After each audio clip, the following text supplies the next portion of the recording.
미 전역의 주요 도시들에서는 트럼프 대통령을 지지하는 시위대가 총기를 들고 의사당 근처로 모여들면서 당국이 긴장하고 있습니다.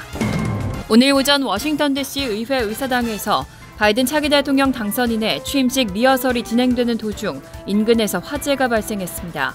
의사당이 일시적으로 봉쇄됐습니다. 곧 워싱턴 DC를 떠나는 트럼프 대통령은 자신의 거주지가 있는 플로리다로 향할 전망입니다. 코로나19 백신의 물량 부족 사태로 일부 지역에서는 접종이 중단됐습니다. 3월쯤이 되면 영국발 변이 바이러스가 미국 내 주요 코로나19 감염원이 될 수 있다는 전망이 나왔습니다. 이상은 이 시각 주요 뉴스입니다. 시청자 여러분 안녕하십니까? KBN 뉴스입니다. 오늘 오후 4시 기준 미 전역의 코로나19 누적 확진자는 어제보다 16만 9,641명 늘어난 2,403만 4,378명, 사망자는 1,730명이 들어 39만 8,484명입니다.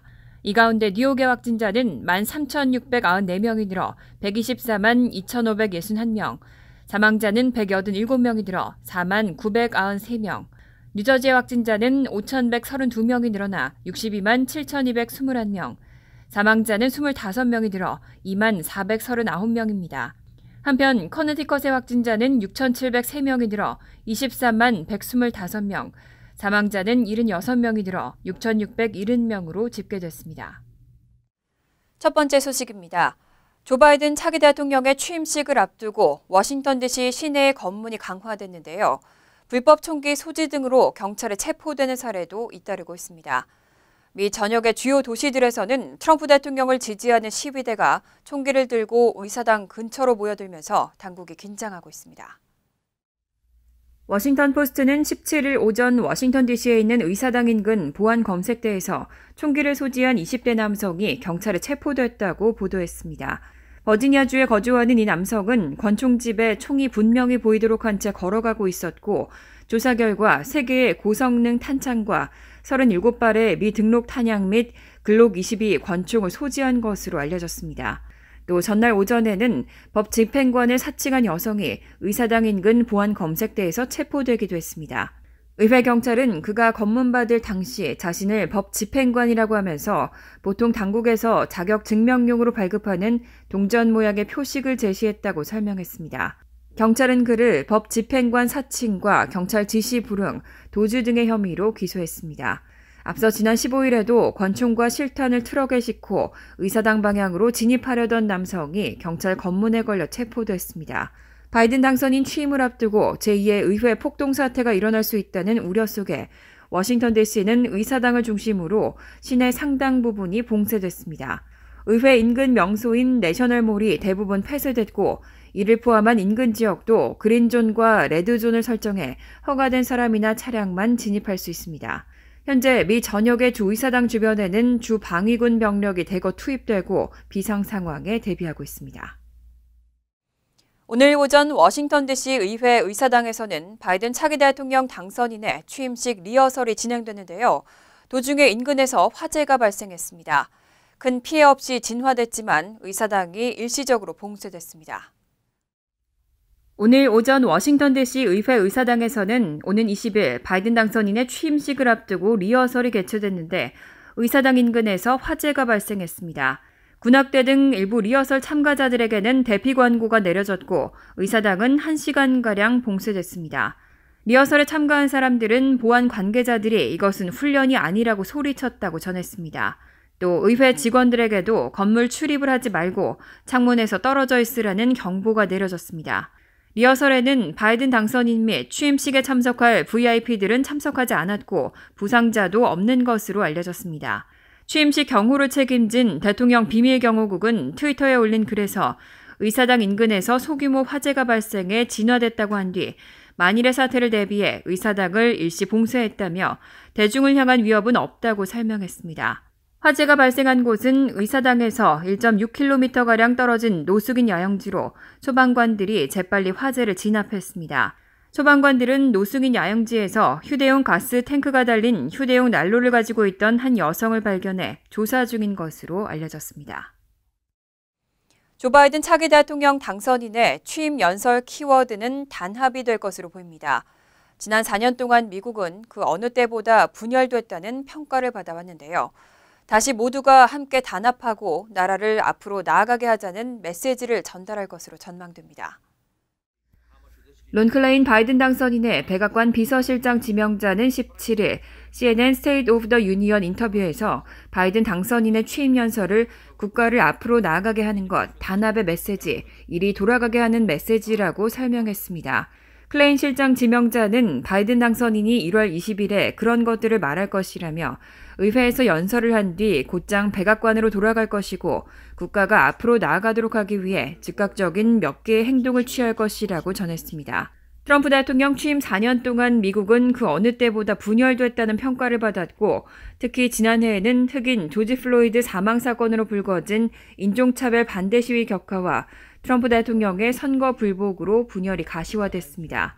클레인 실장 지명자는 이어 우리는 양당에 있는 사람들과 열심히 일하겠다며 공화당, 민주당과 함께 일이 돌아가도록 하는 방법을 찾아야 한다고 강조했습니다.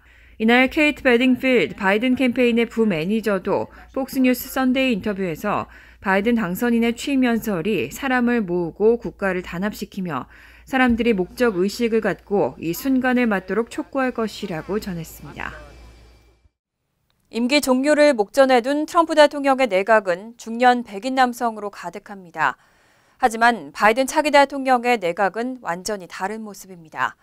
다양성을 토대로 미국다운 내각을 만들겠다는 공약대로 다양한 인종과 성별로 이뤄질 것으로 보입니다. 트럼프 대통령의 내각은 국무, 국방, 재무, 법무 등 빅4로 불리는 요직은 물론 대부분의 장관이 백인 남성입니다. 벤 카슨 주택도시개발 장관이 유일한 흑인 남성이고 교통장관과 교육장관 등 2명이 있던 여성 장관은 의회 난입 사태의 반발에 물러난 상태입니다. 하지만 조 바이든 대통령 당선인이 그려둔 내각은 완전히 다른 모습입니다. 다양성을 토대로 미국다운 내각을 만들겠다는 공약대로 인종과 성별 등에 대한 고려가 어느 행정부보다도 심도 있게 이루어졌습니다. 특히 모든 상원의 인준을 통과한다고 전제할 경우 로이드 오스틴 지명자가 첫 흑인 국방장관이 됩니다. 제니 옐런 전 연방준비제도 의장은 첫 여성 재무장관을 예약했습니다. 알레한드로 마요르카스 국토안보장관 지명자는 첫 이민자 출신 국토안보장관이 되고 뎁 할랜드는 첫 원주민계 내무장관이 됩니다. 바이든 당선인과 대선 경선에서 맞붙었던 핏 부티지지 교통장관 지명자는 성 정체성을 공개한 성소수자 가운데 처음으로 입각합니다. 워싱턴 포스트는 상원 인준을 받을 경우 바이든 내각은 트럼프 내각뿐만 아니라 오바마 내각보다도 다양해질 것이라고 평가했습니다. 다만 국방부의 경우는 안보 공백을 막기 위해 트럼프 대통령이 낙점한 데이빗 노퀴스트 부장관에게 장관 대행을 요청한 상태입니다.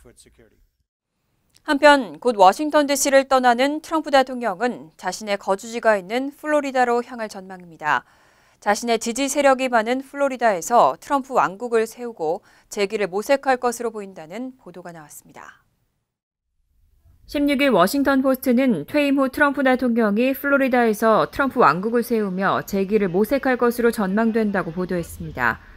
최근들은 트럼프 대통령이 지지 세력이 특히 많은 제2의 고향 플로리다에서 가족과 모여 살면서 공화당 내 영향력을 유지하거나 추후 가족의 정계 진출을 지원할 것으로 보인다고 전망했습니다. 트럼프 대통령은 바이든 대통령 당선인이 취임하는 오는 20일 취임식에 불참한 채 백악관을 떠나 앤드루스 공군기지에서 열리는 셀프 배웅 행사에 참석한 뒤 전용기 에어포스원을 타고 마러라고로 떠납니다. 워싱턴 포스트는 트럼프 대통령이 퇴임 후 플로리다 내 마가 오아시스에서 지낼 것이라고 평가했습니다. 워싱턴 포스트는 또 플로리다에선 트럼프가 지지자들로 둘러싸일 것이라면서 지난 6일 의회 폭동 이후 그는 워싱턴과 뉴욕에서 버림받았지만 플로리다주에서는 회복을 시도할 수 있을 것이라고 전망했습니다. 트럼프 대통령이 플로리다에 건립한 자신의 왕국을 기반으로 2024년 대선 재출마에 나서는 시나리오도 불가능하지 않은 상황입니다.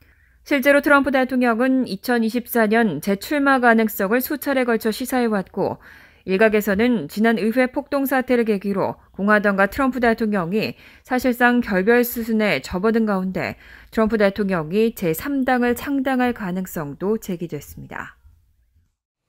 당국이 코로나19 백신의 접종 속도를 높이고 있지만 물량 부족 사태로 일부 지역에서는 접종이 중단됐습니다. 적지 않은 곳에서 백신 접종 예약을 무더기로 취소했고 신규 접종도 보류됐습니다. 질병통제예방센터 CDC는 16일 기준 1,230만 회 접종분의 백신이 배포됐고 한 차례 이상 접종한 인구는 1,060만 명이라고 집계했습니다. 그런데 당국이 접종 속도를 높이면서 공급망에 차질이 빚어지고 이에 따라 백신 부족 사태가 일어나면서 일부 지역에서는 접종이 중단된 것으로 알려졌습니다. 실제로 뉴욕 내 의료기관 한 곳 이상에서 백신 접종 예약을 무더기로 취소했고 다른 곳에서는 신규 접종을 보류하고 있습니다. 이들 중 한 곳인 마운트 시나이 병원 측은 백신 공급의 갑작스러운 변경에 따라 오는 19일까지 예약을 취소했다고 밝혔습니다. 뉴욕대 병원 관계자는 주정부 측이 추가 백신 공급을 확정해주지 않은 데 따라 신규 접종을 중단한다고 설명했습니다. 뉴욕에서는 다음 주면 백신이 고갈될 것으로 전망됩니다. 뉴욕 인구는 800만 명 이상인데 이 중 30만 명이 백신을 맞은 상태입니다. 주정부들이 연방정부에 분통을 터뜨리고 있는 가운데 제러드 폴리스 콜로라도 주지사는 앨릭스 에이자 보건복지부 장관이 콜로라도주에 약속했던 백신 공급을 놓고 거짓말을 했다고 공개 저격했습니다. 에이자 장관은 지난 12일 연방정부가 비축해둔 2차 접종용 백신을 대부분 출고하겠다고 밝혔는데 알고 보니 실제로는 남아있는 비축분이 없었다는 주장입니다. 이에 대해 에이자 장관은 16일 NBC 방송에서 백신 비축분은 없지만 2차 접종용 백신이 충분히 생산될 것으로 본다고 해명했습니다. 바이든 대통령 당선인의 초대 백악관 비서실장으로 내정된 론 클레인 지명자가 암울한 코로나19 전망을 내놨습니다. 클레인 지명자는 다음 달까지 미국 내 코로나19 사망자가 50만 명에 달할 것으로 전망했습니다. 한 달 동안 10만 명이 추가로 사망할 수 있다는 겁니다. 바이든 당선인의 백악관 비서실장으로 내정된 론 클레인 지명자는 17일 CNN 인터뷰에서 2월 말까지 미국인 50만 명이 코로나19로 사망할 것으로 예측했습니다. 존스 홉킨스대 집계에 따르면 현재 미국의 코로나19 누적 사망자는 40만 명 수준인 만큼 앞으로 한 달 동안 10만 명이 추가로 사망할 수 있다는 의미입니다. 현재 미국에서는 하루 3,000명대의 신규 사망자가 발생하고 있습니다. 클레인 지명자는 바이러스가 더 나아지기 전에 악화할 것이라며 오늘 감염된 사람은 다음 달 아프기 시작할 것이고 이로 인해 다음 달 말 심지어 3월 사망자가 늘어날 것이라며 되돌리는 데 시간이 걸린다고 밝혔습니다. 연방정부에 백신 비축분이 없어 주정부가 추가 공급을 받지 못하는 상황에 대해서도 우려했습니다. 그는 백신 생산 및 유통 측면에서 트럼프 행정부로부터 엄청난 난장판을 물려받았다며 하지만 우리는 그것을 고칠 계획이 있고 접종의 속도를 내기 위해 할 수 있는 일이 있다고 생각한다고 덧붙였습니다. 지금까지 10개 주에서 영국발 코로나19 변이 바이러스에 감염된 사례가 70명이 넘게 나왔습니다. 그런데 3월쯤이 되면 이 영국발 변이 바이러스가 미국 내 주요 코로나19 감염원이 될 수 있다는 전망이 나왔습니다. 질병통제예방센터 CDC는 15일 발표한 주간 보고에서 영국발 변이 바이러스 감염이 동시에 터지는 데 따라 의료진의 부담이 가중될 것이라고 우려했습니다. 확산 속도가 빠른 변이 바이러스의 특성상 의료체계 부담이 가중될 것이라는 전망입니다. 특히 오는 3월까지는 영국발 변이 바이러스가 미국을 점령할 수도 있다고 밝혔습니다. 영국발 변이 바이러스가 미국 내에서의 주요 코로나19 감염원이 될 수 있다는 예측입니다. CDC는 이에 따라 의료진의 상황이 악화하고 사회적 거리두기 및 마스크 착용과 같은 대책을 강화해야 할 필요성이 커질 것이라고 덧붙였습니다. 영국발 변이 코로나19 바이러스인 B117은 미국에서 확산 중인 바이러스보다 치명적이라는 증거는 없지만 전염력이 2배 높은 것으로 알려졌습니다. 지금까지는 10개 주에서 76명이 감염된 것으로 집계됐습니다. 또 CDC는 변이 바이러스가 집단 면역에 도달하기 위해 백신을 접종해야 할 인구 비율을 끌어올릴 것이라고 진단했습니다. 그러면서 B117의 높은 전염성으로 볼 때 백신 적용 범위를 넓히기 위한 시간을 벌려면 공공보건 대책을 엄격하게 적용해야 할 것이라고 강조했습니다. 코로나19 백신의 공급 부족이 심각한 가운데 수주 내에는 존슨앤존슨과 아스트라제네카의 백신도 추가로 승인받을 수 있을 것으로 전망됩니다. 국립알레르기 전염병 연구소 앤서니 파우치 소장이 수주 안에 FDA가 추가로 긴급 사용 승인을 내릴 것이라고 밝혔습니다.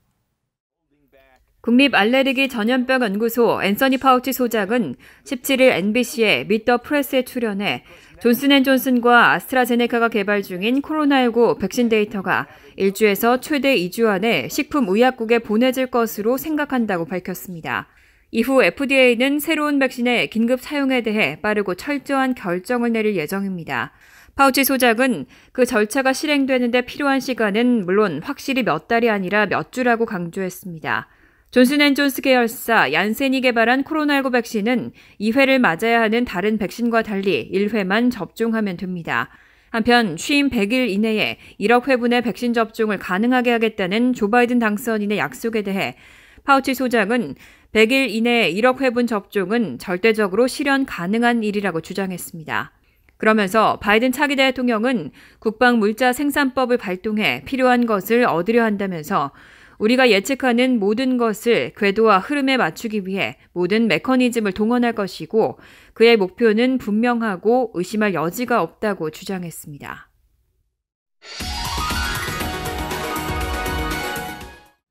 이어서 LA 지역 한인사회 소식입니다.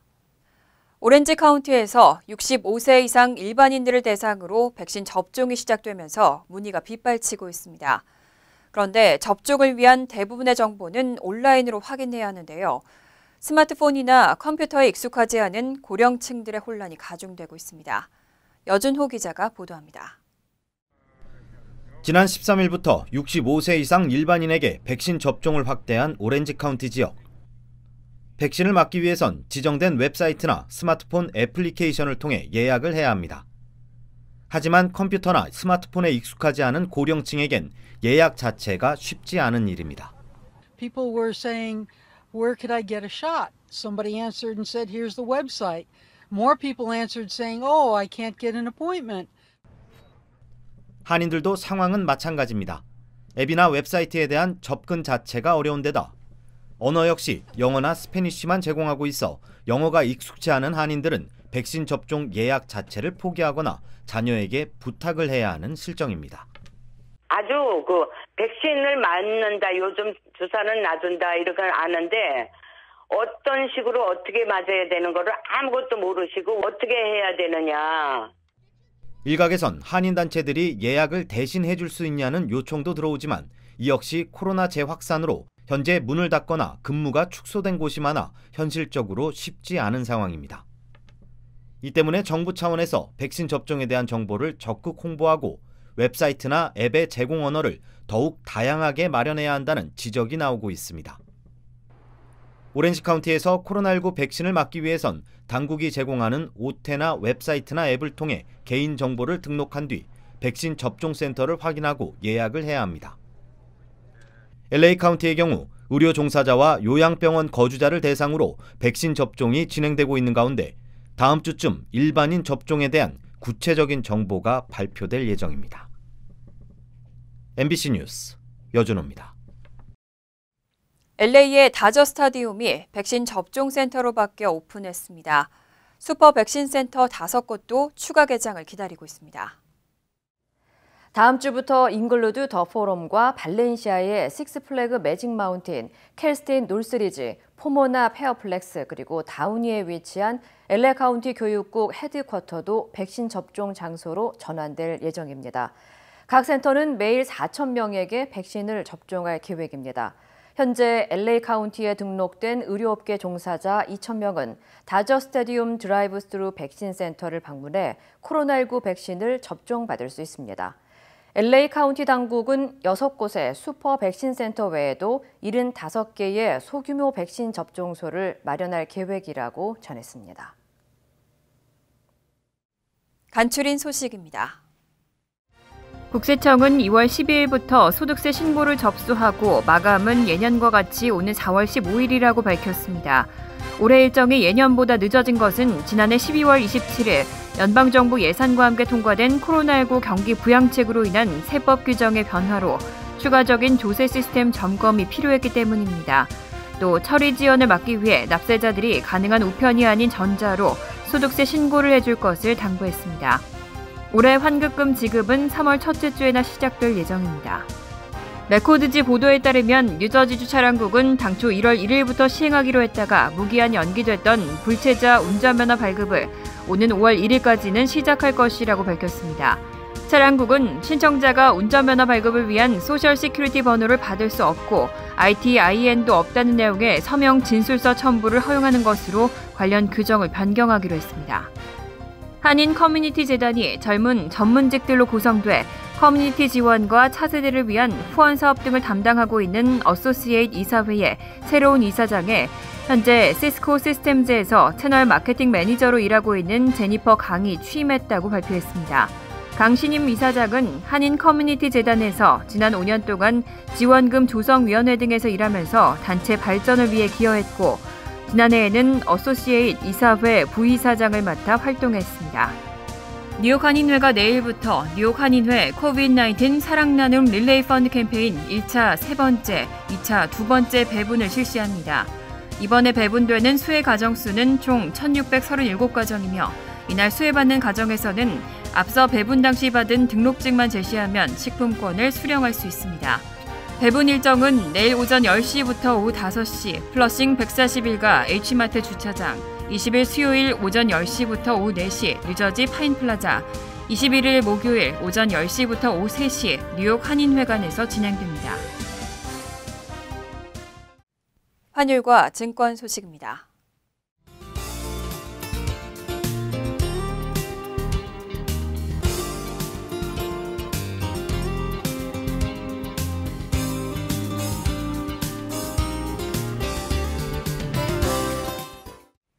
이어서 날씨입니다. 화요일은 대체로 화창하겠습니다. 낮 최고 기온은 42도, 섭씨 6도, 밤 최저 기온은 31도, 섭씨 영하 1도로 예상됩니다. 수요일은 때때로 구름이 끼겠습니다. 목요일은 오전 중 때때로 구름이 끼겠고 구름은 점차 많아지겠습니다. 이상으로 KBN 뉴스를 마칩니다. KBN과 함께 즐거운 저녁 되시기 바랍니다.